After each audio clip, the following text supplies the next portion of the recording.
La zakat des minéraux et des trésors. Allah exalté soit-il a créé des minéraux tels que l'or, l'argent, les fers, les bijoux, ainsi de suite. Et il se peut que quelqu'un découvre des biens cachés sous terre, ce qu'on appelle le trésor. Qu'ils soient naturels comme les minéraux ou cachés comme le trésor, Allah a prescrit sur eux la zakat. Il, exalté soit-il, a dit: Ô les croyants, dépensez des meilleures choses que vous avez gagnées et des récoltes que nous avons fait sortir de la terre pour vous. Comme l'a également dit le prophète, paix et salutations d'Allah sur lui, et sur le trésor, le cinquième. Dès que quelqu'un en trouve un, il s'acquitte directement de la zakat. Il faut en verser le cinquième, quelle que soit sa valeur, petite ou grande, comme l'a dit le prophète, paix et salutations d'Allah sur lui, et sur les trésors, le cinquième.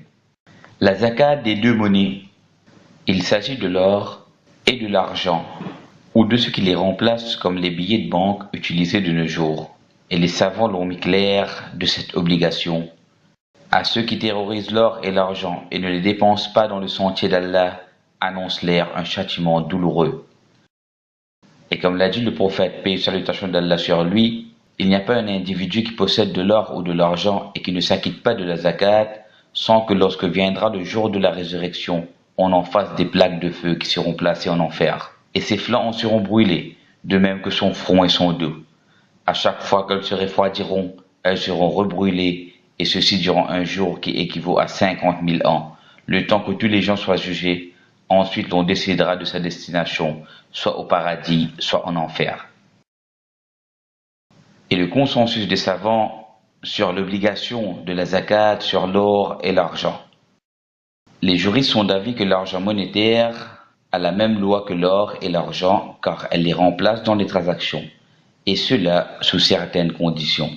Certes, il doit être possédé entièrement de par son propriétaire, et qu'il a fait 1 an et aussi a atteint le seuil minimum qu'on appelle la nisab.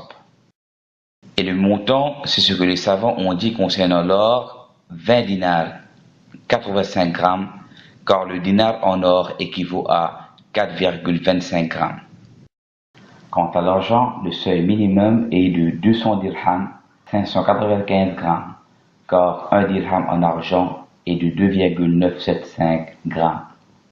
Le seuil des billets de banque doit s'évaluer sur la base de la valeur du seuil de l'or ou de l'argent au moment du versement de la zakat.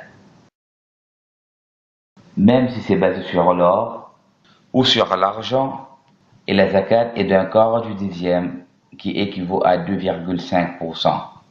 Et comme l'a dit le prophète, paix et salutations d'Allah sur lui, et si tu possèdes 200 dirhams et que le hawl, l'année, s'est écoulée, alors il faut verser 5 dirhams et tu n'auras rien à payer d'autre que cela jusqu'à ce que tu atteignes 20 dinars.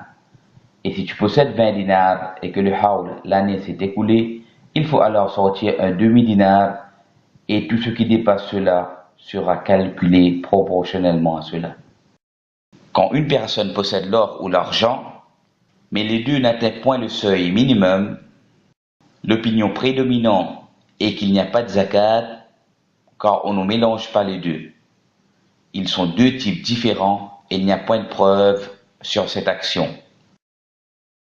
Et du parole du messager d'Allah, paix et salutations d'Allah sur lui, ce qui est moins de 5 awwaq n'a point de sadaqa. Et celui qui joint l'or et l'argent, certes il a imposé la zakat dans moins de 5 awwaq de l'argent. Les savants sont d'accord que le uqiyya équivaut à 40 dirhams. La zakat des bijoux. Si les bijoux sont en or ou en argent, elles sont de deux catégories. La première catégorie où la zakat est obligatoire, et ceci pour les bijoux qui constituent une forme d'économie, un trésor qui sont destinés au commerce.